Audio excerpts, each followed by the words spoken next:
Bonjour, bienvenue sur Les Petits Plus Zen, le podcast pour faciliter et savourer sa vie en famille. Je m'appelle Séverine, je suis facilitatrice en parentalité après avoir été 22 ans professeure des écoles en maternelle REP+. Chaque semaine, je te propose ici des pistes et des thèmes approfondis sur la petite enfance, l'éducation et la communication pour que tu retrouves le plaisir des relations familiales sereines et épanouies. Une de mes missions est de t'aider à mieux comprendre et apaiser les émotions de chacun pour installer un équilibre entre tes besoins personnels et ceux de ta famille et enfin retrouver du temps pour toi. Je te partagerai aussi mon expérience en classe de maternelle, des découvertes apprises en formation et des outils inédits et actionnables facilement que j'ai créés au fil du temps à l'école et à la maison. Pour ne manquer aucun épisode, abonne-toi s'il te plaît sur ton application de podcast préférée et participe généreusement à la diffusion de mon travail en laissant un avis et une note de 5 étoiles.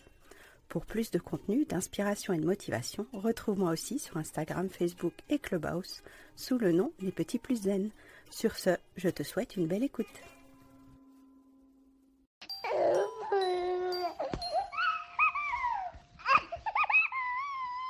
Bonjour, je te propose aujourd'hui le replay d'une Room Clubhouse de janvier 2023 autour des cris, les cris des enfants et les cris des parents. Comment faire autrement pour communiquer sans crier? Pourquoi est-ce qu'on en vient à crier sur nos enfants? Comment faire autrement? Belle écoute à toi. Bonjour, bienvenue sur une room du Club des Petits Plus Zen. C'est un sujet que j'aborde souvent, le fait de crier à la maison, le fait qu'il y ait des tensions, le fait qu'il y ait des émotions fortes. C'est évidemment le cœur de mon métier maintenant d'accompagnante, parce que quand les parents viennent me demander comment faire pour que mes enfants écoutent, comment faire pour que mes enfants respectent les règles que je pose, comment est-ce que je peux faire obéir mes enfants. Donc ça, ce sont plein d'angles et de questions que je reçois très souvent. Et je commence par leur dire à tous, en fait, je ne vais pas faire obéir vos enfants, je ne vais pas non plus les faire vous écouter. Par contre, je vais les intéresser à ce que vous proposez parce que vous-même, vous prenez en compte leurs besoins aussi bien que les vôtres. Donc une première partie de mon travail, c'est de vous faire comprendre que en tant que parent, en tant que maman, en tant que papa, vous avez autant de besoins à nourrir que vos propres enfants. Et quand on devient parent, on met en priorité les besoins de nos enfants, notamment la première année. On les nourrit, on les soigne, on les cocoune, on les câline. Et puis en grandissant, on perd de vue qu'il y a d'autres besoins sur leur arc-en-ciel de besoins. Il y a aussi des besoins de relation, il y a des besoins d'autonomie, il y a des besoins d'indépendance, il y a des besoins de compréhension, il y a des besoins d'expression et il y a des besoins de détente. Donc on en connaît quelques-uns, on connaît une bonne dizaine de besoins sur nos enfants et je vous invite à vous renseigner sur l'amplitude de chacun de nos besoins humains parce qu'en réalité maintenant sur mon éventail et mon arc-en-ciel de besoins, on en est à peu près à 166 besoins. Chaque personne qui est là a en réalité 166 besoins à nourrir dans sa vie personnelle, dans sa vie intrapersonnelle. Ça veut dire qu'aujourd'hui, vous allez avoir besoin de vous détendre, vous allez avoir besoin de vous reposer, de manger, de vous hydrater, de vous mettre à l'abri, d'être confortable, d'être autonome, de vous sentir libre. Et tous ces besoins-là, en tant qu'adulte, on ne sait déjà pas les satisfaire, on ne sait déjà pas les nourrir. Et il est bien difficile ensuite de le faire avec nos propres enfants, puisque nous-mêmes, on n'a pas pris l'habitude de nourrir au maximum nos besoins. Plus on aura la clarté sur nos besoins à nourrir en tant que parent, en tant qu'adulte, et c'est valable aussi dans votre métier, c'est valable aussi dans votre lien avec votre partenaire de vie, et plus on va l'incarner auprès de nos enfants, et ils n'auront plus qu'à regarder comment on fait nous, comment font les adultes autour d'eux qui ont réussi à comprendre cette autonomie émotionnelle, cette indépendance de besoins, à ne plus faire porter les besoins qu'on a, nous, sur la responsabilité des autres. Si c'est la première fois que vous m'écoutez, tout ça peut vous paraître un peu confus, donc il y aura plein d'occasions de rediscuter de ces sujets-là en large et en travers, notamment aussi sur Instagram, sur les publications que je propose, et dans le podcast qui s'appelle aussi Les Petits Plus Zen. Sur cette question des cris, ce que j'aime beaucoup rappeler aussi, c'est que la personne qui crie, c'est une stratégie un peu tragique parce qu'elle n'a pas trouvé comment faire autrement. Que ce soit vous qui criez, que ce soit votre partenaire ou que ce soit votre enfant, les trois personnes qui se mettent à crier, c'est comme un désaveu, c'est comme une faiblesse, alors non pas dans le sens de jugement, mais dans le sens qu'à ce moment-là, on n'avait pas d'autre moyen de réagir différemment. À ce moment-là, on ne savait pas comment faire mieux, on ne savait pas comment faire autrement. La bonne nouvelle, c'est qu'il y a plein d'autres façons de faire. on peut agir autrement qu'en criant. Et ça, vous le savez déjà. Mais la petite impuissance qu'on me confie souvent en séance ou en suivi, c'est qu'il arrive un moment où on se sent tellement débordé par nos propres émotions, par nos propres flammes dans notre cheminée des émotions. Ça, c'est l'épisode 9 et 10 du podcast, si vous avez envie d'en savoir plus sur cet outil que je pratique dans toutes les séances que je fais. C'est que nous, quand on est débordé, quand on est frustré, quand on est triste, quand on a quelque chose à régler, par exemple au travail, on n'a plus la disponibilité possible de parler à nos enfants ou à notre mari ou à notre belle-sœur qui nous appelle pour nous rappeler pour la 12e fois de penser à prendre le rôti pour dimanche pour la réunion de famille. À ce moment-là, on est incapable de ne pas crier. La première piste que je pose aujourd'hui sur ce sujet des cris à la maison, c'est de vous dire que quand on crie, c'est que la stratégie qu'on emploie est la seule qui nous paraît possible à l'instant présent. Comment faire autrement ? Il va y avoir plein de choses à faire en place. Il va y avoir plein de conscientisation à mettre sur oui, il y a d'autres stratégies sur notre éventail. On peut faire autrement que crier, même si à ce moment-là, crier nous paraissait la meilleure option. Je vous invite à vous mettre de l'autre côté, vers la personne qui reçoit les cris. Alors imaginons que ce soit vous qui criez ce jour-là parce que vous êtes excédé, parce que vous êtes fatigué, parce que ça fait partie de la vie de maman et qu'on a toutes à un moment donné crié sur un de nos enfants ou crié sur notre partenaire de vie.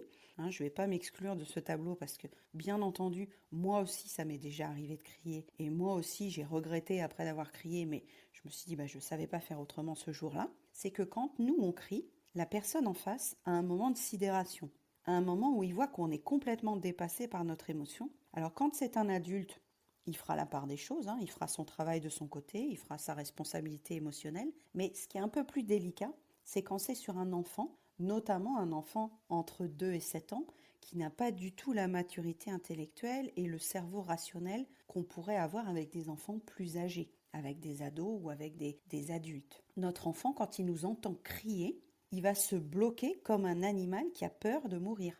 Il va se bloquer parce qu'il sent qu'il est en danger physique. Donc c'est généralement pas ce qu'on veut provoquer avec nos enfants, c'est généralement pas les conséquences qu'on voudrait amener dans notre relation familiale, dans notre relation de couple ou même dans notre relation de travail. Mais si vous revisitez un souvenir où vous êtes mis à hurler et à crier sur quelqu'un récemment, rappelez-vous que la dernière fois que vous avez crié sur quelqu'un, déjà, peut-être que vous, ça vous a déchargé un peu de votre émotion, mais c'est même pas sûr, parce qu'après on voit les conséquences sur la tête de l'autre. Mais qu'en plus, l'autre, justement, quand il nous entend crier, quand il nous voit hurler, il se dit, mais il se passe quoi dans sa vie, il se passe quoi dans sa tête pour qu'elle se mette dans cet état-là?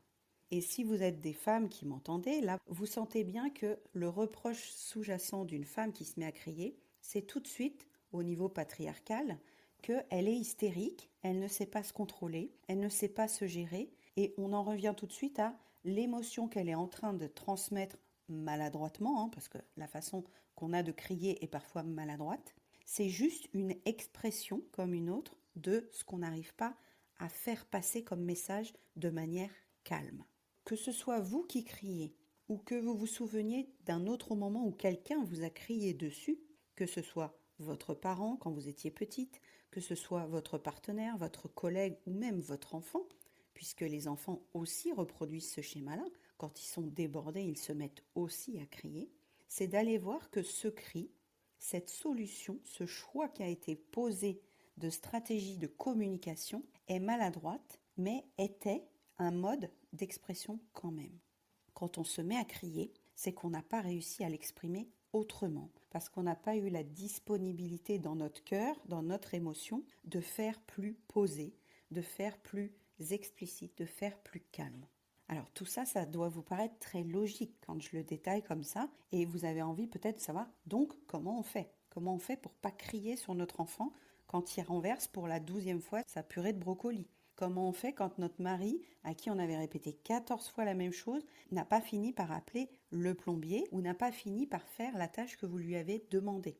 La répétition faisant partie de l'éducation, notamment pour les enfants, la répétition faisant partie du mode de communication classique, même au travail, on est obligé de répéter à nos collègues, à nos prestataires, à nos clients, à nos supérieurs, ce qu'on a fait, où on en est, ce qu'il reste à faire. l'expression au quotidien est une planche de salut. Donc la sortie pour éviter de crier, ça va être de se dire, moi, comment je vis la situation actuellement? Qu'est-ce que j'attends de cette situation? Et le décalage que j'ai entre ce que je voulais et ce que je constate me fait vriller, me déclenche une flamme de frustration, de colère, d'agacement, de rage, d'énervement. Donc quand j'observe ce que j'observe ou quand j'entends ce que j'entends, c'est tellement en décalage avec ce que j'attendais de la situation ou de la vie que direct je me mets à crier sur mon enfant, sur mon mari, sur ma collègue. Mais ce décalage en fait que vous avez senti entre ce que vous voyez et ce que vous vouliez, il est là, quoi qu'il arrive. Que vous criez ou pas, il est là. Donc si j'avais qu'une seule phrase aujourd'hui à vous proposer, c'est de vous dire que vous alliez crier ou non sur la personne qui vous a révélé à quel point le décalage de la situation que vous pensiez est grand. De toute façon, même si vous ne criez pas, le décalage sera encore là. Donc si on ressortait de cette conversation juste avec ça, ce serait de se dire que je crie ou non, ça ne changera pas les faits. On en revient aux faits. Ce que vous pensiez, ce que je pensais de la situation n'est pas ce qui est. Et à partir de là, on va pouvoir créer plein d'espaces et plein de stratégies différentes. Déjà, une des solutions, ce serait de se dire très posément, c'est pas du tout ce que je croyais. C'est pas du tout ce que j'attendais de toi. Je ne me suis pas imaginé ça. Juste de sortir ça et d'exprimer le décalage entre ce qu'on pensait de la situation et ce qu'on voit réellement peut nous amener à libérer une partie de l'énergie, de cette flamme, de cette rage qui commençait à bouillonner en nous quand on s'est rendu compte que l'enfant ne fait pas ce qu'on attendait, que le mari ne fait pas ce qu'on attendait, que le patron n'a pas respecté sa part du marché. Quand on est déçu, quand on est en colère, quand on est frustré, quelle que soit la flamme que vous ayez dans votre cheminée des émotions, elle vient vous amener vers une prise de conscience du besoin qui n'allait pas. Votre besoin d'avancer, de réalisation, d'accomplissement, de connexion, de douceur, de calme, tous les besoins que je vous ai cités en tout début de room qui appartiennent à votre arc-en-ciel de besoins, si vous ne les aviez pas nourris avant d'arriver à ce point-là de votre journée, ils vont se mettre à clignoter comme des guirlandes de Noël. Vous allez vous rendre compte de tout ce qui n'allait pas sur votre arc-en-ciel de besoins et c'est ça qui va déclencher votre frustration, votre colère, votre agacement, votre tristesse. Au lieu de rendre responsable l'enfant, le mari, le conjoint, le patron, la collègue, etc., remplissez les pointillés, je vous invite à juste voir que c'est ce que la situation vous fait résonner comme manque et comme frustration dans votre cheminée, qui elle-même est liée à l'état de vos besoins actuels de connexion, de relation, d'autonomie, de douceur, de détente, de compréhension. Et à ce moment-là, la solution que vous aviez choisie, ça a été de crier. Mais en aucun cas, le cri est la seule manière de s'en sortir, et en aucun cas, le cri va faire avancer la réalité. Donc ce sont des concepts que je présentais aux papas et aux mamans que j'avais en classe, qui m'expliquaient très tranquillement et avec beaucoup d'humilité qu'à la maison, ça criait, ça tapait, et que c'était comme ça parce que c'est le parent qui décide et que les enfants n'ont rien à dire. Donc c'est comme ça que j'ai commencé à construire tous les outils des petits plus zen. En entendant que le rapport de force qui se crée dans le cri, donc le cri est une partie des violences éducatives ordinaires, on pourra y revenir si vous voulez, mais la façon de crier sur un enfant ou qui que ce soit d'autre montre qu'on a été dépassé, nous, dans notre émotion, dans la gestion de nos besoins, dans le fait de comprendre ce qui se jouait pour nous et qu'on a essayé, en criant, de le faire porter, alors soit dans une intention de le partager, dans un mode d'expression, ou alors, dans des cas un peu plus toxiques, on a essayé de faire porter sur l'autre toute notre insatisfaction de la situation, de la frustration ou du décalage qu'on avait entre ce que l'enfant fait et ce qu'on voulait qu'il fasse. Si on prend un exemple très concret, vous allez au restaurant, il y a de l'attente, l'enfant s'impatiente, il ne sait pas quoi faire, il commence à taper du pied dans les cailloux de l'allée, il commence à faire, entre guillemets, des bêtises. Mais si vous vous mettez à crier sur votre enfant parce qu'il est en train de secouer la terre et le gravier de l'allée du restaurant, ça n'a rien à voir avec ce que fait votre enfant, le problème. Le problème, c'est qu'il y a de l'attente dans le restaurant. Le problème, c'est que vous pensiez passer vite, vous installer, manger, et que ce temps-là est perdu, ou ce temps-là vous agace. Donc ça montre plus que vous êtes agacé d'attendre, de rien faire, et que pendant ce temps-là, votre enfant, il s'ennuie. Et si on regarde ça sur la colline de votre enfant, c'est tout à fait normal de s'embêter. Un enfant, rester debout à rien faire, c'est pas sa fonction première. Il n'a pas été livré pour ça. Un enfant, il est livré pour agir, comprendre, sauter, bouger. À chaque fois qu'on demande à nos enfants d'être sages, à chaque fois qu'on demande à notre enfant de se tenir tranquille, on se trompe de réalité, on se trompe de fonctionnement. Donc dans l'exemple du restaurant, si je me mets à crier sur ma fille parce qu'elle commence à faire une bêtise, ce que je requalifierais autrement, hein. Il y a un épisode consacré aux bêtises, je crois que c'est l'épisode 42 peut-être sur les bêtises, mais en réalité, l'enfant, lui aussi, il est en train de manifester que c'était pas son envie première d'attendre debout dans une file d'attente devant un restaurant. Donc chacun pose des actions au quotidien pour nourrir son besoin actuel, son besoin urgent, son besoin prioritaire, son besoin clignotant. Si on ne fait pas attention à ça, on pourrait se méprendre sur leur comportement et on pourrait se mettre à crier en leur reprochant quelque chose qui est normal.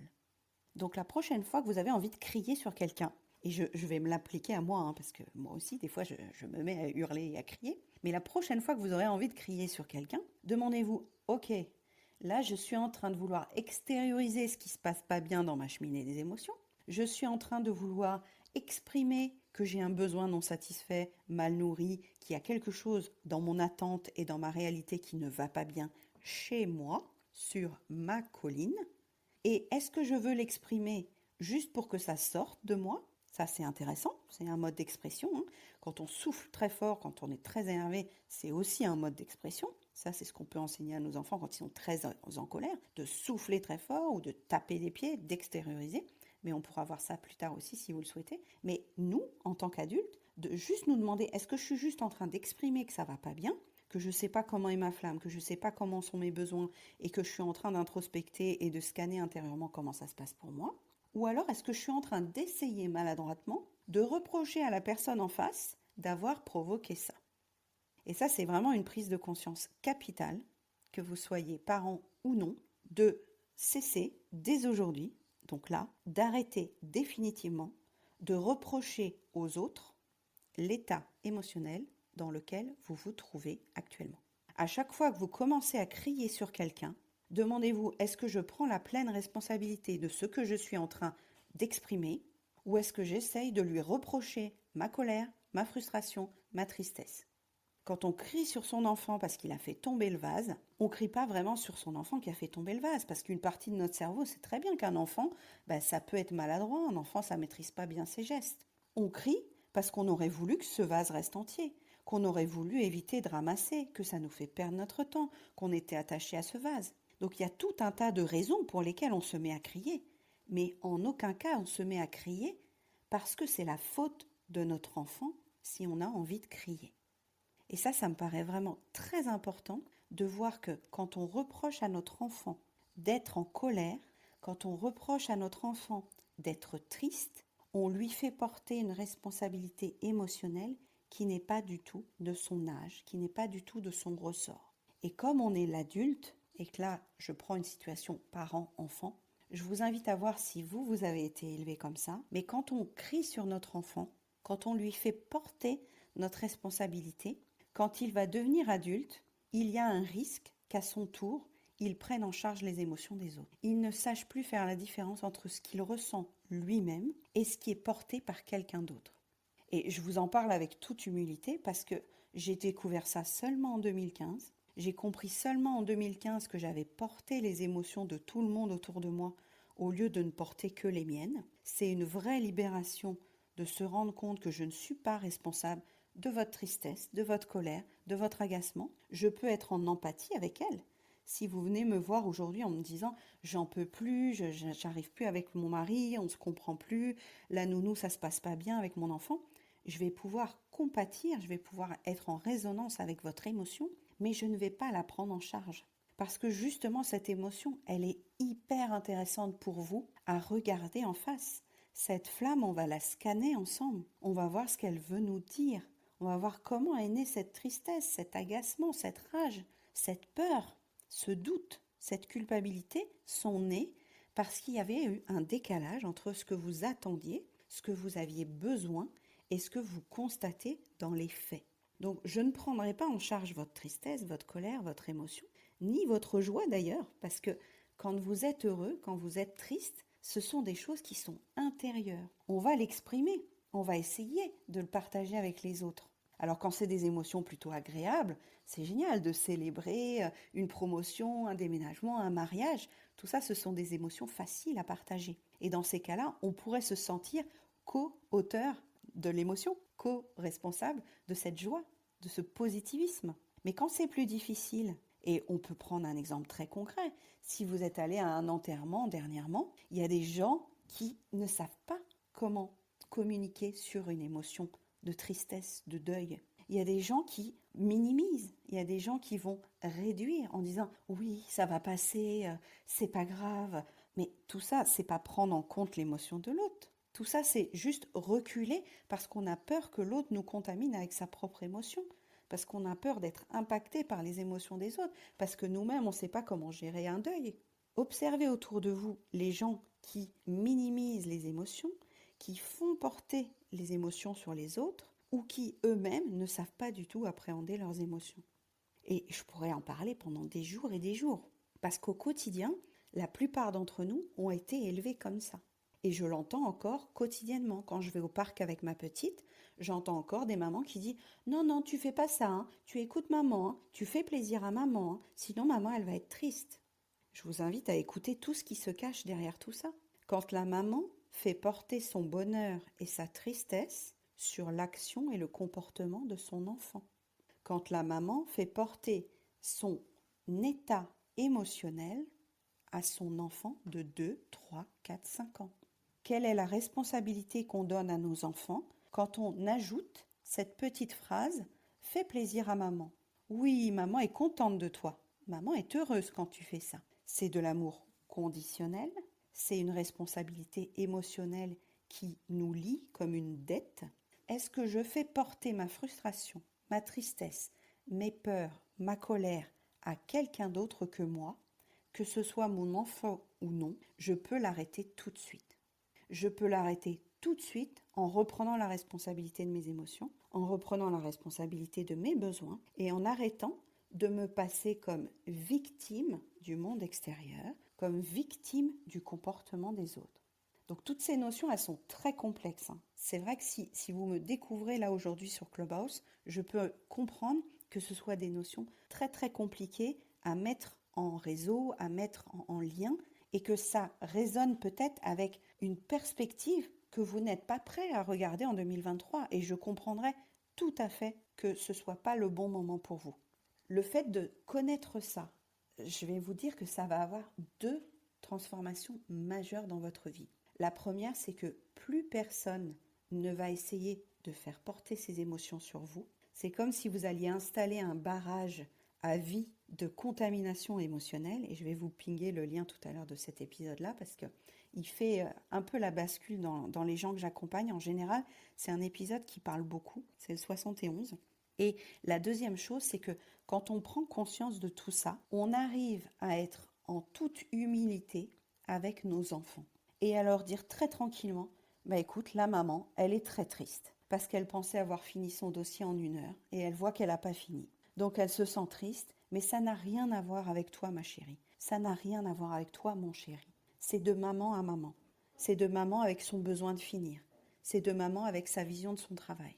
Et vous voyez à quel point ça va libérer les gens autour de vous, non seulement de vos propres émotions, non seulement ils vont pouvoir vivre leur propre vie de leur côté, et en ce sens-là, c'est exactement l'éducation qu'on voudrait installer avec nos enfants, qui se sentent suffisamment libres pour tester leurs expériences sans avoir peur que maman dise « Ah non, maman est fâchée, hein. Ah, tu as rendu triste maman, maman elle t'aime plus ». Et ce sont des choses que j'entendais toutes les semaines quand j'étais enseignante. Toutes les semaines, j'avais des parents qui faisaient porter leurs propres émotions sur des élèves de 2, 3, 4 ans. Donc quand ils venaient chercher leur enfant le soir et que j'entendais ces phrases-là, j'avais le cœur intérieur qui saignait de me dire « Le pauvre petit bout, il a 3 ans et il pense qu'il est responsable du bonheur de son parent. Il pense que c'est lui qui provoque du bonheur ou du malheur dans la vie de son parent. » Est-ce que vous pouvez comprendre que l'ampleur de l'éducation traditionnelle, et je parle de toutes les cultures et de toutes les religions, parce qu'en REP+, on avait vraiment un grand réseau de parents différents. Donc que ce soit des personnes qui étaient nées en France, des personnes qui étaient nées à l'étranger, des personnes qui avaient réfléchi à leur parentalité ou non, certains faisaient encore porter leur propre bonheur sur les épaules d'un enfant de 3, 4, 5 ans. Alors ces raisons-là, on pourrait les expliquer pendant des heures, on pourrait faire une room entière sur ce qu'on a vécu, nous, en tant qu'enfants, qui nous fait reproduire ça, ou sur l'angle des conséquences que ça peut porter sur un enfant quand on fait porter nos propres émotions sur eux. Mais ce que j'ai envie d'apporter comme pierre supplémentaire là aujourd'hui, c'est que quand on a un enfant maintenant, c'est un tel prolongement de nous, c'est un tel accomplissement d'avoir un enfant, de bien l'élever et de mettre sur terre ce petit être qui va devenir à son tour citoyen, qu'on se doit de faire ce travail-là pour nous et pour lui. Et ça va libérer les deux côtés de l'écharpe relationnelle. Sur notre colline à nous, on va se libérer de ne plus faire porter nos émotions à nos enfants. On va aussi se libérer de tout l'héritage qu'on a reçu de nos propres parents. Et ça, c'est encore quelque chose sur lequel j'ai beaucoup de mal. J'en parle régulièrement dans les rooms et sur le podcast. C'est que c'est très, très difficile de comprendre maintenant, avec ces 7 ans autour du travail des émotions et des enfants, que j'ai dû moi-même casser cette chaîne-là parce que ma mère ne l'avait pas fait, parce que ma grand-mère ne l'avait pas fait, etc. Mais il y a un point où ça doit être fait. Donc peut-être que c'est vous qui allez casser cette chaîne. Peut-être que c'est votre enfant qui cassera cette chaîne. Mais quelqu'un dans votre lignée, quelqu'un dans votre généalogie doit un jour casser la chaîne de on n'est pas là pour rendre heureux nos parents, on n'est pas là pour rendre heureux nos enfants. On est là pour nourrir nos propres besoins, pour avoir des relations apaisées avec les gens autour de nous, mais je ne suis pas responsable de la tristesse de mon ado. Je ne suis pas responsable de la colère de ma petite. Je ne suis pas responsable de la frustration professionnelle de mon conjoint. Pourtant, on a été élevé dans le soin, on a été élevé dans l'écoute, on a été élevé dans l'empathie. Vous êtes peut-être comme moi sur ce point, et dites-moi dans le chat si ça vous parle, tous ces éléments-là. Parce que quand moi j'ai commencé à être enseignante, mais j'absorbais les émotions de tout le monde, c'était insupportable. Je ne sais pas comment j'ai tenu 22 ans. Parce que le moindre enfant qui pleurait, la moindre collègue qui me parlait de son couple, la moindre directrice qui pleurait à cause des charges, j'absorbais toutes ces émotions-là en me disant c'est pas juste, je suis triste pour elle, comment l'aider? Et en fait, je vois que cette empathie était mal proportionnée. Cette empathie, elle n'était pas cohérente, elle n'était pas équilibrée. Cette empathie, elle finissait par me faire souffrir moi-même au lieu d'aider les gens autour de moi. Et d'avoir retrouvé la juste place entre savoir écouter l'autre avec empathie, avec compassion, lui faire reformuler pour qu'il soit à nouveau acteur de son émotion, qu'il trouve lui-même ses clés. Donc c'est toute la démarche d'un coaching, c'est toute la démarche d'un accompagnement, même des thérapeutes aussi font ça par la parole et d'autres outils. Mais ça, c'est aider vraiment l'autre autour de vous. C'est lui faire prendre conscience qu'il a une vision des choses qui n'est pas tout à fait la meilleure pour lui, qui le fait souffrir sur le long terme. Tant que je me sens responsable de la tristesse de mon enfant, de la colère de mon conjoint, de la frustration de mon patron, je ne peux pas avancer en toute liberté et en toute autonomie. Alors, si jamais vos besoins de liberté et d'autonomie sont super bien nourris, sont à 100% de votre arc-en-ciel, tant mieux pour vous. Mais c'est rarement le cas. Ce qui fait que quand nous, on est en petite baisse de régime, qu'on est un peu triste, qu'on est en train de se morfondre à manger des chips sur notre canapé en regardant Netflix, ce qui m'arrive aussi, rassurez-vous, c'est juste qu'on a, à ce moment-là, besoin de regarder où on en est, nous, sur nos besoins, sur nos émotions, au lieu de rendre les autres responsables. Et je me souviens d'ailleurs que quand j'ai commencé à me mettre en couple, mais je rendais mon conjoint systématiquement responsable de ma frustration. J'étais toujours en train de dire c'est à cause de toi si je suis malheureuse, c'est à cause de toi si je suis triste, tu me rends pas heureuse, etc. Donc je vous invite à revisiter aussi ces souvenirs-là si vous en avez. Est-ce que vous vous sentez responsable de l'autre, mais est-ce que vous-même vous faites porter parfois votre bonheur sur ce qui se passe dans votre vie relationnelle? Et maintenant que j'ai détricoté tout ça, maintenant que je comprends d'où ça me vient, pourquoi est-ce que j'ai vécu tout ça? Parce que ma mère me faisait porter ses propres émotions pendant des années et des années, parce qu'elle n'a pas mis ce barrage émotionnel entre ce qu'elle vivait elle-même et ce que moi je vivais en tant que petite fille, puis jeune fille, puis grande fille. Je ne suis pas en train de faire un gros boulet à charge contre ma mère en tant que mère, parce qu'elle a fait comme elle a pu au moment où elle avait été élevée comme ça, elle-même avec sa propre mère. Mais ce qui a été difficile pour moi, c'est de se dire comment je fais pour sortir de la contamination émotionnelle que je ressens depuis ma mère et que je suis en train de faire porter à ma grande fille. Quand ma grande fille est née en 2007, j'ai voulu faire à l'opposé de ce que j'avais vécu moi en étant petite. J'ai voulu faire autrement. C'est un mot que je retrouve dans la plupart des accompagnements des clientes qui me contactent. C'est le moment où on veut faire autrement par rapport à nos parents qu'on se dit mais je ne sais pas trop faire autrement parce que j'ai été imprégnée de cette façon de faire. Comment ne pas faire porter mes émotions sur mes enfants alors que moi, toute mon enfance, on m'a fait porter leurs émotions sur le dos? Comment être indépendant émotionnellement? Comment être autonome émotionnellement quand on ne l'a jamais appris? Et ça demande un travail introspectif, ça demande un travail très difficile, ça demande un travail qui, je crois, ne peut pas être fait tout seul, parce que bien entendu, je me suis fait aider par des psychothérapeutes, je me suis fait aider par des coachs, je me suis fait aider par des lectures, par des formations en ligne. Mais une fois qu'on a compris que notre enfant, quoi qu'il fasse, ce n'est pas son comportement qui nous met dans cet état émotionnel, mais c'est le décalage entre ce qu'il a fait et ce qu'on en attendait, mais à ce moment-là, votre vie de maman, votre vie de parent change complètement. Parce que vous ne vous sentez plus responsable des émotions de votre enfant. Vous vous sentez uniquement responsable de ce que vous avez attendu, de ce que vous avez compris de lui, de ce que vous aviez mis en place de lui. Et ça peut être ajustable à tout moment.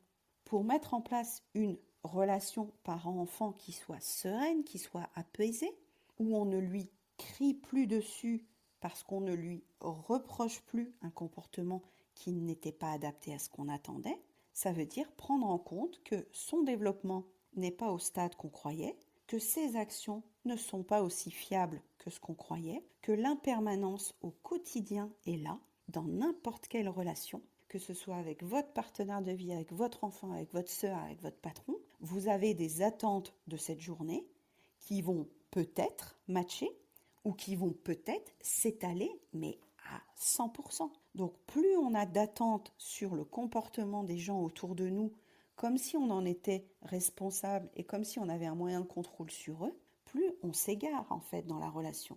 Et plus on risque de s'énerver et de crier.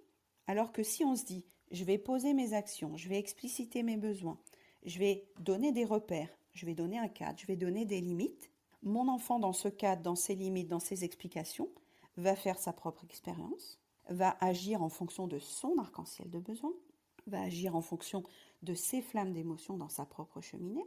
Et quand il va agir, eh ben, on va voir si c'est compatible avec ce que j'attendais ou si on doit réajuster.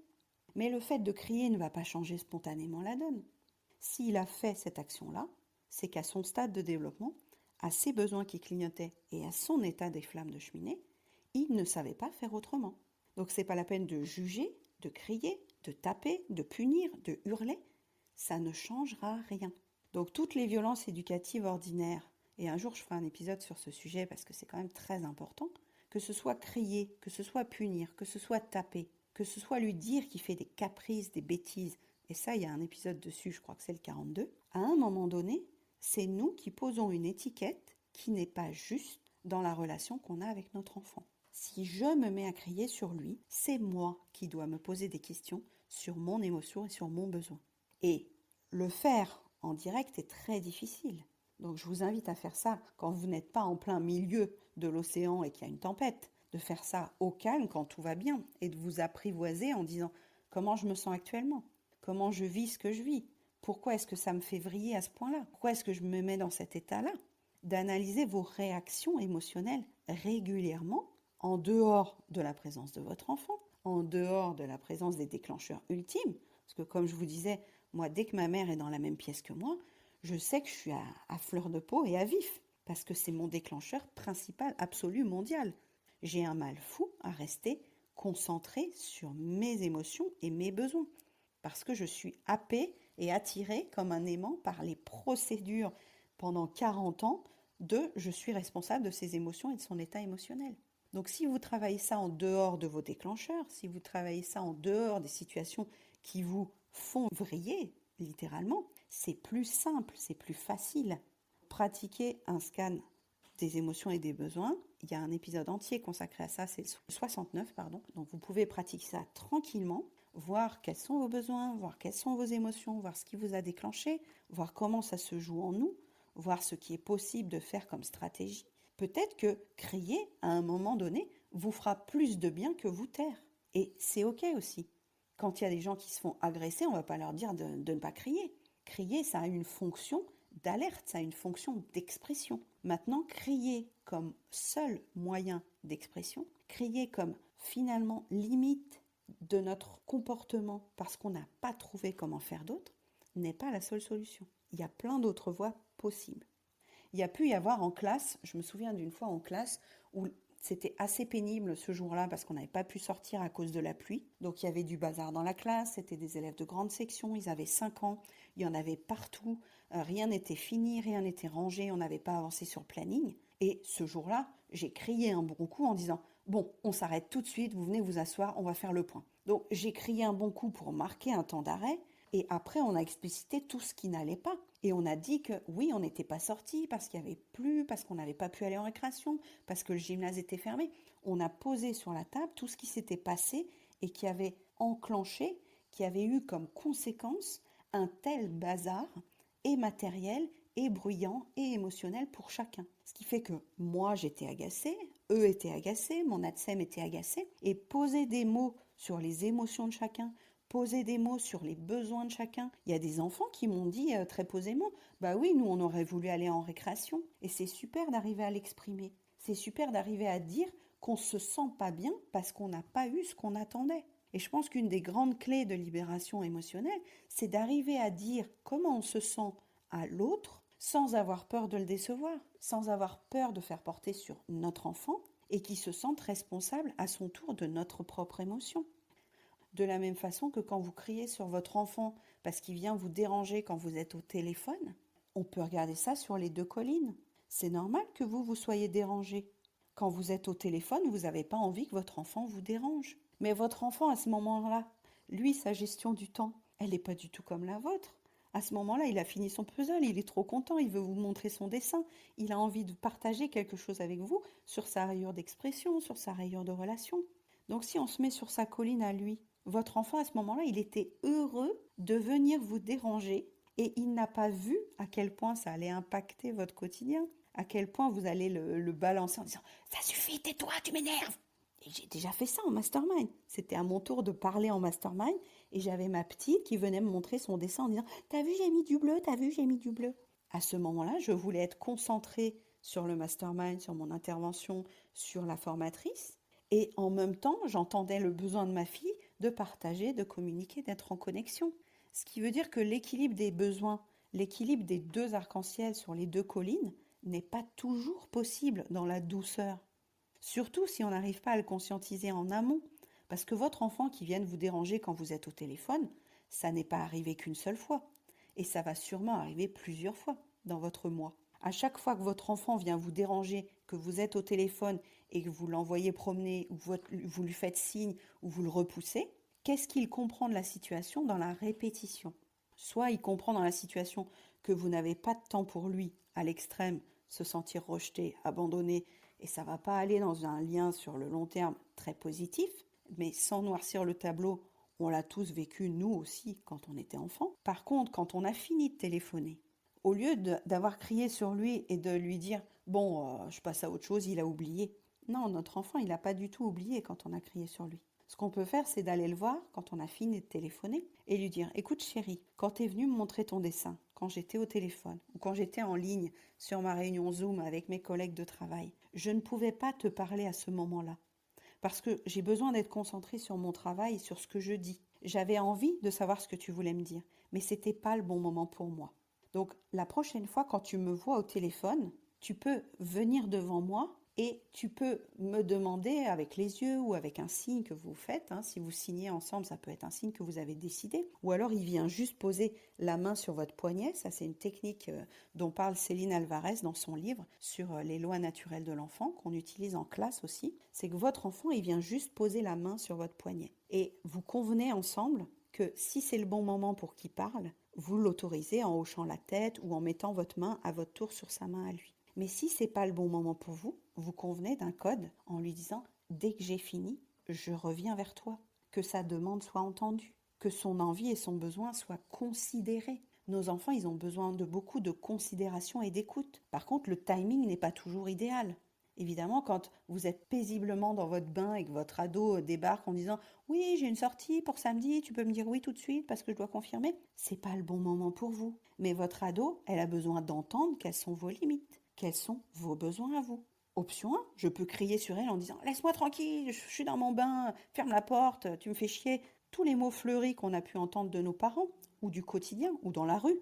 Quand vous voyez les gens se parler entre eux, vous vous rendez bien compte qu'on n'est pas trop dans la douceur et l'empathie au quotidien. Par contre, lui dire écoute chérie, j'entends que tu as une demande, eh ben, dans 30 minutes, je te rejoins dans ta chambre et on en discute. C'est poser une limite en fonction de vos besoins du moment, de vos valeurs du moment et du cadre de la situation. À chaque fois que je vais me mettre à crier, c'est que je n'ai pas trouvé une autre façon de faire autrement pour exprimer que oui, je peux entendre que l'autre a des besoins, mais que moi aussi mes besoins sont importants. Et dans cette génération de parents là qui a entre 20 et 30 ans, qui découvrent la maternité et qui se sent complètement étranglés par le nombre de choses à cocher sur la liste, le nombre de besoins à cocher sur leurs enfants et que c'est incompatible avec la vie qu'ils avaient avant, ce qui est bien normal puisque quand on devient parent, on change de prisme, on change de niveau, on change de level dans la vie quotidienne. Ces parents-là ont une frustration et une impuissance qui s'installent très vite en disant mais j'ai l'impression que je dois choisir entre les besoins de mon enfant et les miens, que je dois choisir entre la vie de mon enfant et la mienne. Et tout ce qu'on va tisser en accompagnement, c'est de se dire ton enfant a besoin de toi. Bien sûr, tu es une figure d'attachement, que tu sois son papa, que tu sois sa maman, il a besoin de toi, mais ton enfant n'a pas besoin de toi à 100%. Ton enfant n'a pas besoin de toi H24. Tu peux déléguer ton autorité. Tu peux te faire remplacer par le coparent. Tu peux avoir une personne de confiance, que ce soit une nounou, que ce soit une maîtresse, que ce soit une babysitter, que ce soit la grand-mère. Les besoins de l'adulte, de la figure d'attachement, les besoins du papa, les besoins du maman, si on les met sous le tapis toute la première année de l'enfant, voire jusqu'à ce qu'il rentre à l'école, puisque c'était le cas que j'avais aussi à Nanterre, il y a des mamans qui restaient en congé parental jusqu'à l'entrée à l'école de l'enfant et qui se sont complètement sacrifiées et oubliées pendant 3 ans. Pendant 3 ans, elle n'allait pas faire de sport, elle ne sortait pas entre amis, elle n'allait pas dîner au restaurant en couple, parce qu'elle pensait que élever un enfant, c'est H24, c'est 100%, et c'est les besoins de l'enfant qui sont prioritaires tout le temps. Suivant le stade où vous en êtes de la compréhension que les besoins de l'enfant sont aussi importants que vos besoins d'adulte, vous allez peut-être raisonner avec ce que je viens de vous dire, ou pas du tout.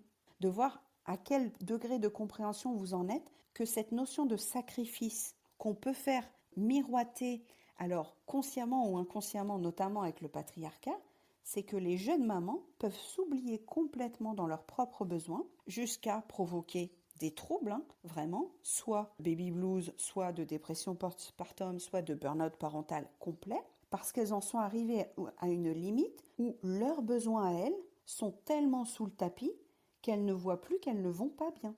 Elles ne voient même plus qu'elles avaient des besoins à elles.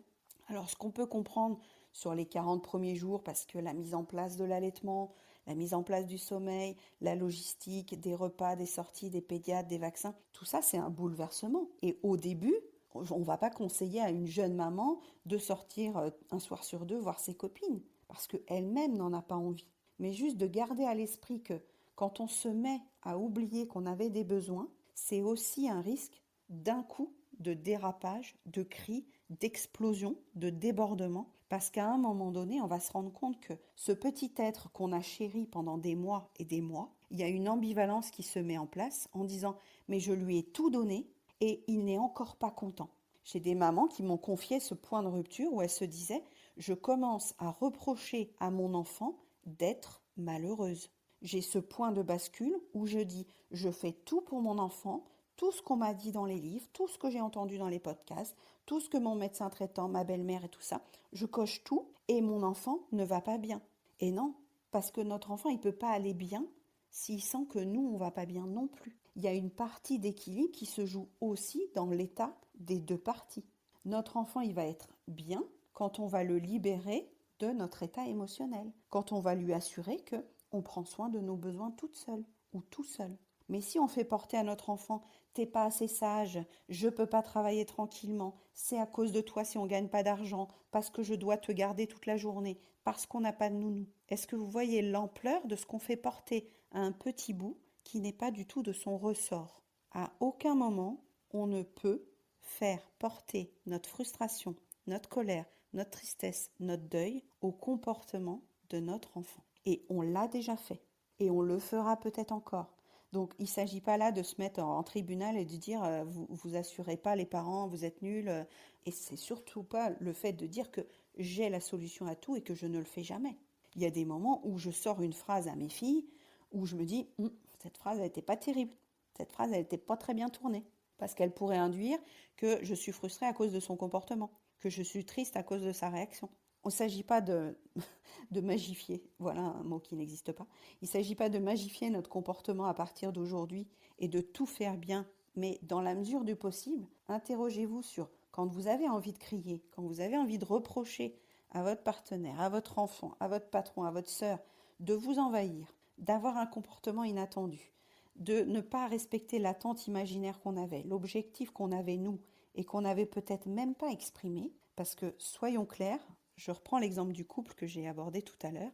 Quand on construit un couple avec quelqu'un, on a des attentes implicites qu'on n'a jamais verbalisées et pourtant dont on rend l'autre responsable. On pense qu'il aurait dû comprendre ceci, on pense qu'il aurait deviné cela, on pense qu'il aurait pu faire autrement pour nous satisfaire, pour nous faire plaisir. Donc plus on va expliciter comment on se sent, ce qu'on attend vraiment, quels sont nos besoins, quelles sont les stratégies qu'on utilise d'habitude pour nourrir ces besoins. Il y a des couples qui ont un fonctionnement atypique où une personne ne dort pas dans la chambre, une personne vit de nuit, une personne voit ses amis tous les week-ends, parce que les deux ont trouvé un équilibre pour nourrir à la fois leurs besoins en solo, en duo, en famille, en social, et c'est propre à chaque couple. Donc la méthode magique qui suffirait de dire et de croire que quand on se met en couple, l'autre va comprendre instantanément nos besoins, qu'on sera plus jamais frustré, qu'on sera plus jamais en colère, ça ne marche pas non plus. Dans la parentalité, c'est pareil. Notre enfant va à certains moments nous décevoir. Mais je vous invite à ne jamais le considérer comme c'est mon enfant qui m'a déçu. En réalité, c'est pas mon enfant qui me déçoit. C'est l'image et l'attente que j'avais de son comportement ce jour-là, compte tenu de toute son expérience des 3 dernières années et de tout ce que j'avais mis en place. Et bien ponctuellement, aujourd'hui, je ne m'attendais pas à ce résultat. Et aujourd'hui, je suis déçue. Mais je ne suis pas déçue de mon enfant. Je suis déçue de la croyance que ça allait rouler comme si de rien n'était. Hop, je l'ai fait une fois, il va le refaire tout le temps. J'ai posé la règle une fois, il va la refaire tout le temps. J'ai un papa récemment qui me disait, mais Séverine, je passe mon temps à répéter les règles. Moi, je suis fatiguée, ça m'agace de répéter tout le temps. Je fais, bah oui, je comprends tout à fait. Je comprends tout à fait à quel point c'est agaçant de répéter et de répéter. Mais de la même façon que quand vous avez vu une construction de maison autour de vous, ben on répète le même geste. On répète le même geste jusqu'à ce que le mur soit monté. C'est le même geste pour toutes les briques et on repose une brique et on repose une brique. L'éducation de nos enfants, c'est je te donne la règle, je te donne le cadre, je te donne la limite, je te donne les conséquences. Et on recommence. Je te donne la règle, je te donne le cadre, je te donne la limite, je te donne la conséquence. Plus nous, on va être stable et au clair sur les consignes et sur les règles, et les règles, c'est l'épisode 22, je crois, sur comment poser des règles à notre enfant sur le podcast, c'est que plus elles sont claires, plus elles sont cohérentes, plus elles sont explicites, mais surtout par rapport à notre vie. Il ne s'agit pas d'installer des règles à la maison qui n'ont rien à voir avec votre vie personnelle. Plus l'enfant va se dire, ok, bon bah ça c'est le cadre dans lequel j'évolue. On me l'a répété, c'est stable. Donc dans ce cadre, à l'intérieur de ce cadre-là, je vais pouvoir expérimenter, tester, jouer au petit scientifique, voir les actions et les conséquences de mes actions au quotidien. Mais c'est vous, l'adulte, qui allez poser ces repères-là. Et une autre des situations que j'avais aussi en classe, quand les mamans venaient à mon bureau pour partager ce qui se passait, donc c'était des enfants de 2 à 3 ans, quand elles me disaient à la maison, je ne comprends pas, vous me dites qu'à l'école il écoute, qu'à l'école ça se passe bien, mais à la maison il n'arrête pas de faire des bêtises, il n'arrête pas d'aller au-delà de ce que je pose comme limite. Je leur demande de m'expliciter comment elles posent des limites. Et en fait, parfois, les limites, pour elles, c'est venir gronder quand l'enfant a dépassé le comportement attendu. Et quand je leur dis, mais est-ce que vous aviez expliqué comment on utilise ce matériel? Est-ce que vous aviez expliqué que le canapé c'est uniquement pour s'asseoir et qu'on pose les pieds par terre? Elle dit, bah non, c'est évident. Je fais, mais rien n'est évident avec un enfant. Un enfant, quand vous allez lui montrer une nouvelle pièce dans une maison, vous allez pouvoir lui expliquer tout ce que vous attendez de lui. La première fois qu'on offre une boîte de crayons de couleur ou une boîte de feutre ou une paire de ciseaux à un enfant, on lui explique où est-ce qu'il peut l'utiliser, sur quel matériel, dans quel endroit, à quelle heure. Sinon, votre enfant, c'est normal qu'il écrive sur les murs, c'est normal qu'il découpe les rideaux. Lui, son but, c'est d'expérimenter, c'est de tester, c'est de voir dans quel contexte tout est applicable. C'est à vous de décider s'il a le droit ou non avant qu'il ait le matériel. De la même manière que quand vous allez lui montrer la première fois la chaise haute, vous allez lui dire la chaise haute c'est très important parce que comme ça tu vas pouvoir manger en toute sécurité. La chaise haute on met les pieds par ici, on met les bras par ici. La chaise haute on y reste assis. Et si un jour tu veux monter tout seul, tu demanderas à maman, tu demanderas à papa. On lui donne le mode d'emploi de l'action qu'il a le droit et de ce qu'il n'a pas le droit. Parce que comme ça il a le cadre de référence. Comme ça il ne va pas s'éloigner. Mais il ne peut pas les inventer, ces règles-là. Il n'a pas la maturité d'inventer un règlement qui, pour nous, paraît évident. Et les toutes premières fois où j'ai compris ça, j'avais pas eu de petites sections encore. Les petites sections, c'est vraiment les enfants de 3 ans qui arrivent à l'école pour la première fois. Et j'avais eu beaucoup de grandes sections, de CP, de C1. Et une fois, je viens observer en stage une maîtresse de petite section. Et là, je la vois en train d'expliquer à des enfants que pour se laver les mains, on frotte d'abord le dessus de la main, et après entre les doigts, et après... Et je la regarde et je lui dis, mais c'est à toi d'expliquer tout ça, mais c'est pas le programme scolaire. Elle dit, bah, bien sûr que c'est pas le programme scolaire, mais les enfants, personne ne leur apprend à se laver les mains. On pense qu'ils savent le faire, mais ils ne savent pas le faire, parce qu'on ne leur a pas expliqué comment on prend le savon, où est-ce qu'on met la main. Et ensuite, ces protocoles, ces explications, ils vont pouvoir les transférer sur des choses scolaires. Comment on fait de la peinture, comment on utilise le tube de colle, comment on utilise un classeur. Quand on voit les enfants en CP, on s'étonne de leur manque d'autonomie. Mais ils n'ont pas les codes, ils n'ont pas eu les étapes, ils n'ont pas eu les sous-gestes et les sous-compétences qui leur ont permis de grandir en maturité pour ensuite savoir faire ça tout seuls. Nos enfants, ils ont besoin de comprendre comment ça marche, de comprendre ce qu'ils ont le droit de toucher ou non, et de savoir qu'on sera là au cas où pour les aider et les soutenir. Ça, c'est notre boulot. Et si on veut moins répéter et moins crier, je nous invite à expliciter ça dès le début.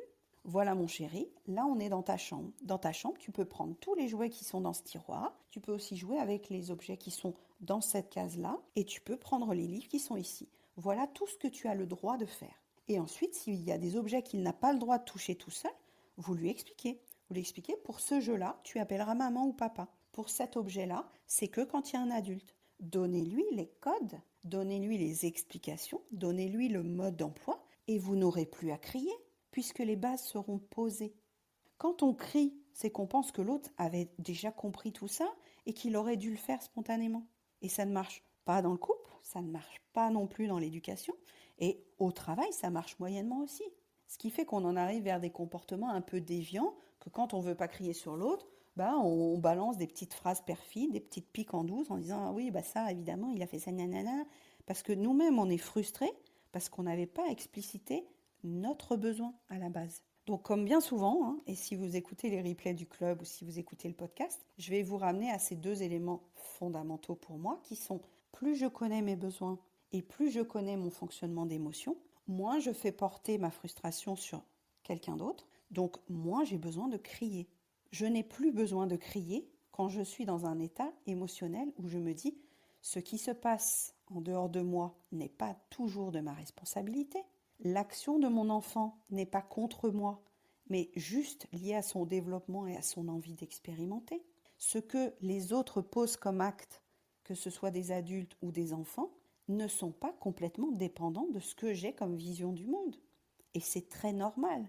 Vous allez vous promener dans la rue tout à l'heure, vous allez observer les gens ont des comportements parfois étranges par rapport à ce que vous pensez, alors que pour eux, c'est tout à fait naturel. Donc il y a un petit peu d'impermanence à remettre dans cette situation, un peu d'altérité aussi et de singularité, puisque chacun autour de nous, que ce soit sur Clubhouse ou dans la vraie vie, ont des besoins et ont des déclencheurs d'émotions différents.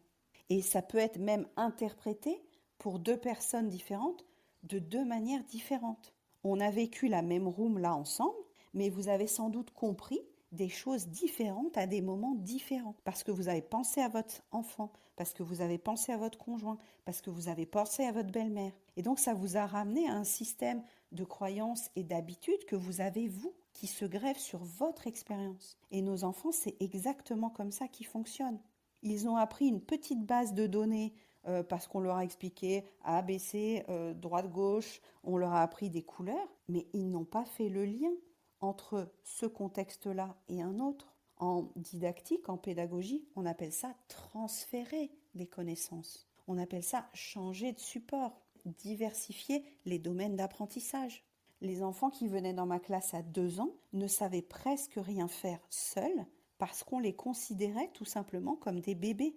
Et au bout de 2 mois, quand ils savaient faire tout ce qu'ils savaient faire dans la classe, les parents venaient me voir en disant « Mais comment vous avez fait tout ça ? Mais comment ils savent faire tout ça ?» Je dis « Mais je leur ai expliqué, point par point, comment on roule un tapis, comment on range une caisse de Lego, comment on met un livre à l'endroit, comment on met son manteau. » Les enfants sont capables de comprendre et d'apprendre à une vitesse qu'on ne conçoit pas. Il faut le voir pour le croire. Et 22 ans d'observation des enfants me portent à penser qu'on est loin du compte encore. Les enfants, on pourrait leur apprendre tellement de choses depuis leur 1 an jusqu'aux 5 ans. C'est de la maltraitance de ne pas faire confiance à l'enfant dans sa compréhension du monde. Si vous expliquez à votre enfant comment on fait une omelette, si vous expliquez à votre enfant comment on plante des légumes, mais dans une semaine, il s'en rappelle et il pourrait le faire tout seul. Parce qu'il a compris pourquoi vous le faites, comment vous le faites, quels outils vous utilisez, quels sont vos gestes, quelles sont vos actions, quel est le lexique. Quand on fait un projet jardinage, quand on fait un projet cuisine, que ce soit à l'école ou à la maison, votre enfant, il s'imprègne de votre intention, de vos besoins, de votre méthodologie, de votre pensée, de votre façon de faire. Et c'est comme ça qu'il apprend l'enfant. Il apprend en vous observant. Il apprend en voyant la cohérence entre ce que vous lui dites et ce que vous faites. Et pour en revenir au thème d'aujourd'hui, les vacataires qu'on accueillait parfois à l'école maternelle, qui viennent faire la cantine et qui viennent surveiller les enfants le midi, qui se mettent à hurler dans le couloir en disant « Arrêtez de crier !» Ça m'a toujours fascinée, mais je voyais ça chaque année. Ça veut dire que les vacataires arrivent en disant « C'est moi l'adulte, c'est moi l'autorité, les enfants vont m'obéir, les enfants vont m'écouter ». Si on veut que notre enfant nous écoute, coopère et comprenne ce qu'on lui dit, en criant, ça ne va faire que le sidérer, ça ne va faire que l'arrêter dans son action, ça ne va pas lui faire développer ses compétences et sa compréhension du monde. Si on lui crie dessus de ne pas crier, comment voulez-vous qu'il comprenne le message? Vous êtes vous-même en train de crier. Et c'est la même façon que certains parents ne faisaient pas encore le lien au premier, deuxième, troisième entretien qu'on avait, quand ils m'expliquaient très froidement qu'ils mettaient une claque à leur enfant ou ils mettaient une fessée à leur enfant quand ils faisaient des bêtises ou des caprices à la maison. Il m'a fallu plusieurs séances et plusieurs ateliers de parentalité pour leur faire comprendre que quand leur enfant ensuite tapait dans la cour quelqu'un avec qui il était en désaccord, il y avait un lien direct de domination avec ce qu'il voyait à la maison. Un enfant sur lequel on crie, sur lequel on frappe, comprend que pour asseoir son pouvoir et sa domination et son autorité, on peut donc crier et on peut donc taper. Et malheureusement, certains adultes n'en sont pas remis de ça. On voit dans les faits divers, toutes les semaines, des gens qui ne savent pas faire autrement que crier, hurler, taper, tuer. Ce qui veut dire que ce qu'on induit très tôt dans ces enfants-là, dans cette génération-là, c'est que celui qui crie le plus fort a raison, celui qui tape, celui qui soumet, celui qui domine a raison. Alors c'est sans doute pas, comme moi, l'idée que vous vous faites de l'éducation, mais qu'est-ce qu'on incarne comme modèle pour que ça change au quotidien? Les enfants qui à la maison écoutaient leur maman, je vais vous raconter un beau souvenir parce que j'ai une maman qui m'a dit ça une fois. Elle m'a dit, Séverine, hier, ma fille est venue me voir et elle m'a dit, maman, tu es triste? Je vois que tu pleures. Est-ce que je peux t'aider? Et la maman, elle a fondu en larmes en me racontant ça. Elle me dit, Séverine, j'aurais jamais imaginé que mon enfant puisse comprendre mes émotions et puisse essayer de m'apporter de l'aide. Et en fait, cette maman-là, elle était tellement habituée à tout garder pour elle et à ne pas exprimer en fait ce qu'elle vivait, que ce soit sa propre fille qui lui dise Maman, tu as l'air triste, je vois que tu es en train de pleurer, est-ce que je peux t'aider? C'est quelque chose qu'elle n'avait jamais vécu elle-même dans sa vie de femme. Ça veut dire que quand on demande à quelqu'un comment il se sent, c'est le plus beau cadeau qu'on peut lui faire. Parce qu'on ne va pas lui faire porter nos frustrations, nos émotions, nos attentes, et on va lui permettre d'exprimer et d'expliciter comment ça se vit en lui. Et si vous vous rapprochez de la communication non violente dont je parle tout le temps, c'est en ça que le lien se crée et la communication se crée. Si j'arrive en criant sur vous, si j'arrive en criant sur mon enfant, je vais juste lui montrer que je suis dépassée par ce que je vis intérieurement, que je ne suis pas capable de faire autrement parce que je suis frustrée, en colère, triste ou agacée ou coupable, ou que je me sens coupable, mais que ça n'a rien à voir avec lui. Comment est-ce qu'il peut se relier à moi alors que moi-même je ne me suis pas reliée à ce que je vis intérieurement, à ce que je ressens intérieurement? Donc c'est comme ça que j'ai réussi au tout début à rentrer en empathie avec les parents qui criaient sur leurs enfants, avec les parents qui punissaient leurs enfants.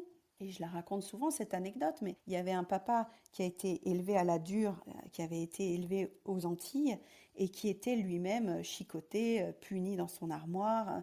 On lui disait de se taire, en gros qu'il n'avait pas la voix à la parole. Ce papa, quand il a été papa pour la première fois, il a été papa de jumelles. Et pour lui, c'était ses premiers enfants. Et la maman avait déjà d'autres grandes filles. Donc la maman n'a pas pris beaucoup de temps pour élever les petites dernières, parce que les grandes étaient déjà élevées et donc elles avaient qu'à faire comme les grandes. Ce qui fait que ces deux petites, qui en plus étaient jumelles, donc on rajoute en plus le critère de gémellité, qui est déjà pas facile pour des enfants à comprendre. Donc le papa, il a fait comme il pouvait, mais ayant vécu ça et n'ayant pas travaillé son héritage parental, et je parle de ça dans l'épisode 74, il a reproduit, en résumé, ce qu'il croyait être une autorité parentale.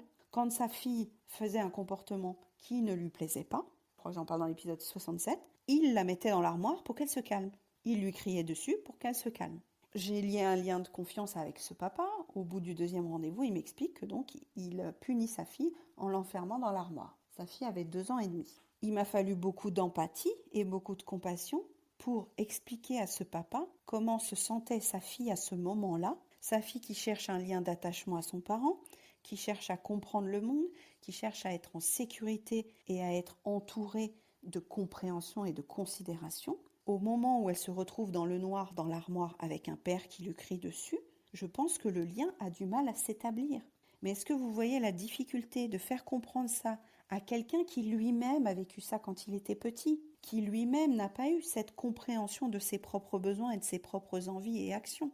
Ce qui fait que pour déconstruire qu'il n'a pas besoin de punir ses enfants, qu'il n'a pas besoin de crier sur ses enfants, tout simplement parce qu'il a juste à comprendre le développement et les besoins de ses enfants, mais aussi ses besoins à lui et ses émotions à lui. Mais en 2 mois, la situation était complètement réglée. Et ce papa, je l'ai croisé pendant plusieurs années. Maintenant, ses filles sont en CM1.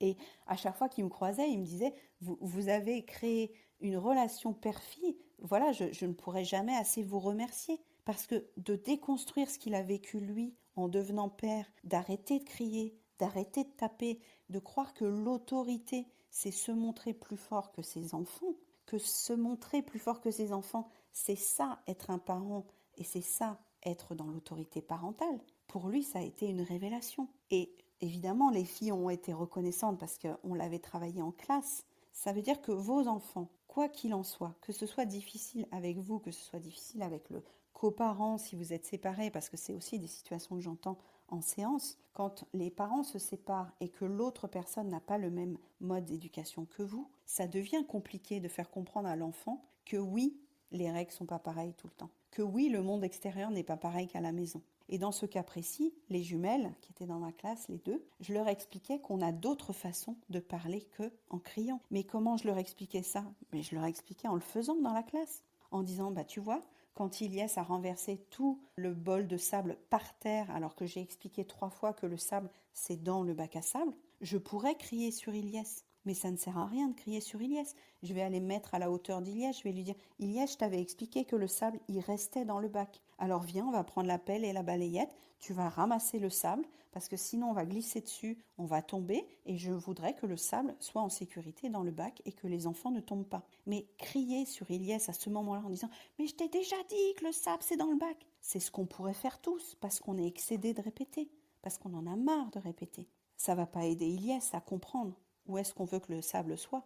Ça ne va pas aider Ilyes à comprendre que les adultes sont là aussi en considération. Donc oui, il arrive un moment où la répétition va nous agacer. Il arrive un moment où si Ilyes le fait pour la 12e fois dans la même matinée, vous allez lui dire « Écoutez, là les enfants, j'ai expliqué le sable, ça fait 3 fois qu'il y a du sable par terre. S'il y a encore du sable par terre, je ferme le bac à sable. » Vous allez prendre des mesures et vous allez mettre des conséquences en place. Mais en aucun cas, crier sur Ilyes à ce moment-là ou crier pour exprimer à quel point vous êtes dépassé par la situation ne va aider Ilyes à grandir et ne va aider les autres enfants de la classe à comprendre comment on fait autrement qu'en criant. Crier sera toujours une stratégie possible sur votre éventail de stratégies. De la même façon que la télé sera toujours un moyen d'occuper un enfant. Mais ça ne veut pas dire que c'est le meilleur et ça ne veut pas dire que c'est le seul. Et le fait de crier sur un enfant pour lui expliquer à quel point on a raison, je reboucle sur cette idée qu'on a abordée tout à l'heure, c'est que si j'ai besoin de crier pour affirmer mes arguments, si j'ai besoin de crier pour soumettre mon autorité et que mes arguments en eux-mêmes ne sont pas assez forts pour que l'autre les comprenne, je peux me remettre en question. Dans un rapport d'éducation, si je n'arrive pas à expliciter en quoi cette règle est importante pour moi, en quoi c'est important pour moi qu'il n'y ait pas de sable par terre ou que les enfants arrêtent de crier pendant 2 heures parce que je suis en visio, c'est que je n'ai pas été très claire sur ma consigne, que je n'ai pas été assez explicite sur mes besoins de silence pendant ma visio. Alors que si vous lui dites « Aujourd'hui, tu es à la maison parce que tu es malade », ça va pas être très facile parce que moi, j'ai une réunion à 14 heures avec mon patron. Donc, à 14 heures, je vais t'expliquer très précisément comment ça va se passer. À 14 heures, je vais aller dans la chambre avec mon ordinateur et tu ne pourras pas venir me parler parce que c'est très important pour moi, cette réunion. Quand j'aurai fini ma réunion, je reviendrai avec toi dans le salon et on pourra jouer ensemble. Mais tout ça, il faut le poser avant la réunion. Parce que sinon, votre enfant va venir pendant la réunion, vous parler, vous allez crier, vous allez vous énerver, vous allez lui montrer exactement le comportement que vous n'avez pas envie de lui montrer, à savoir que vous êtes débordé par votre émotion, alors que vos arguments sont très clairs.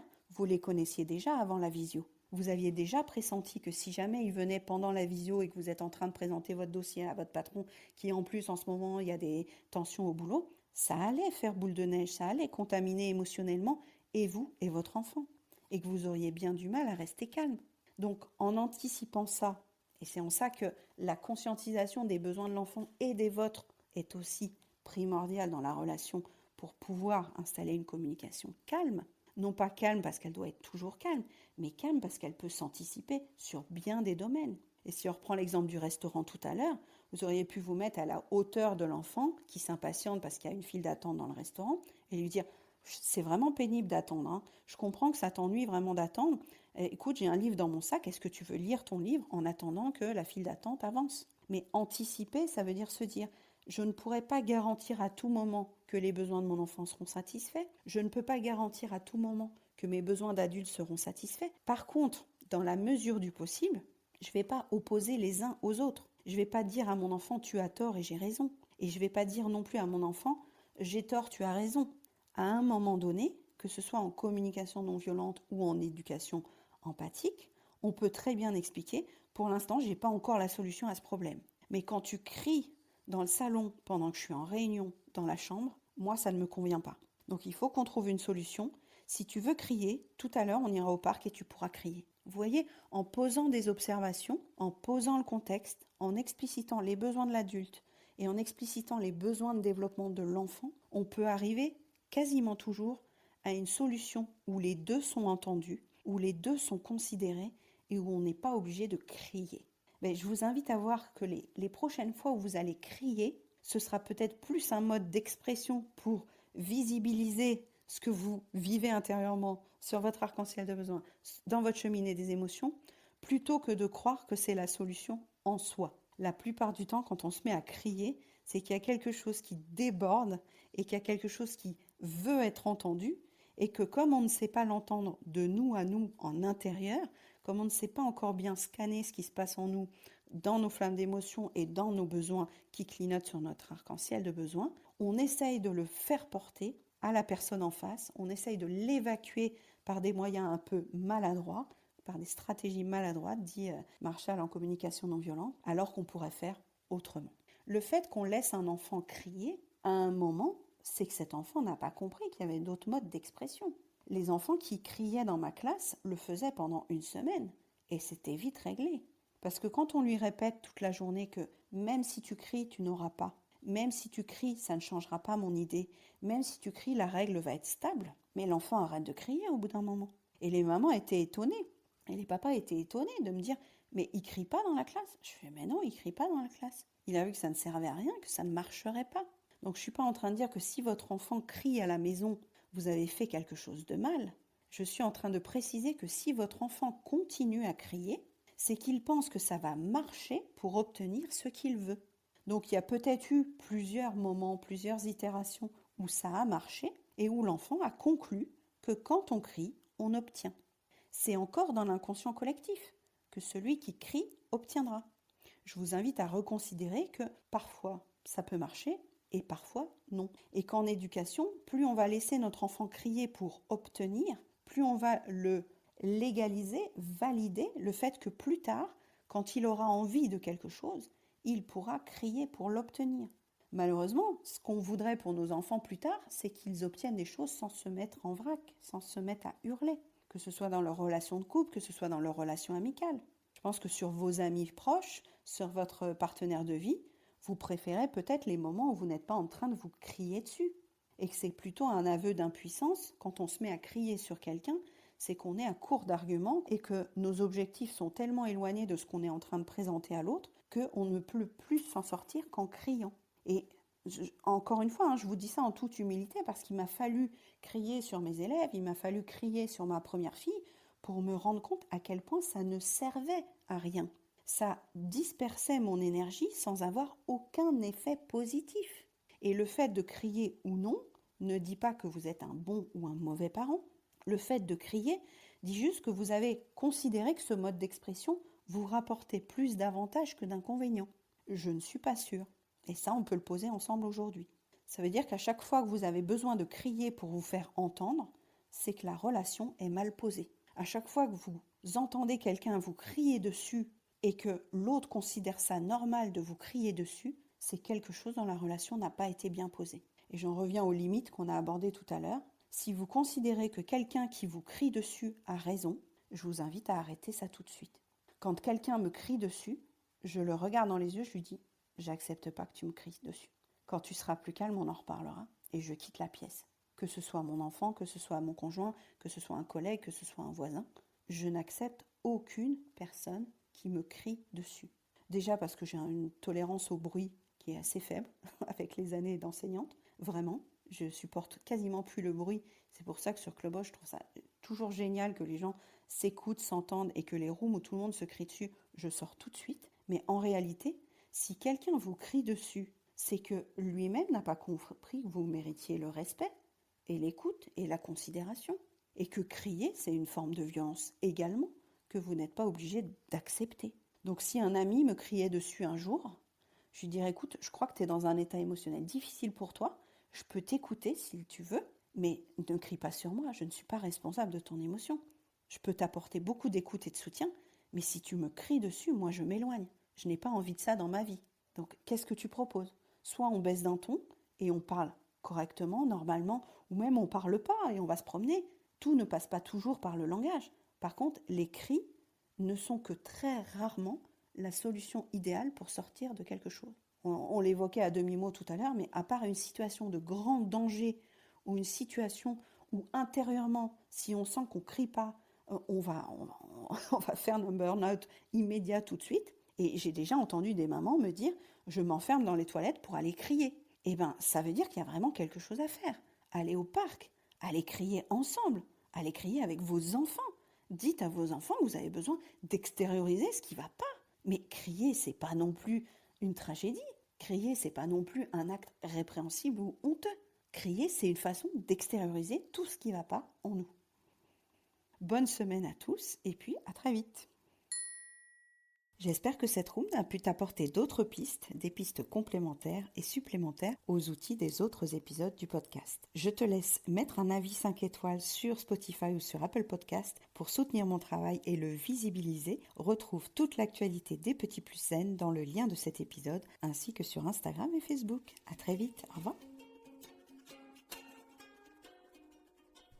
Merci d'avoir écouté cet épisode.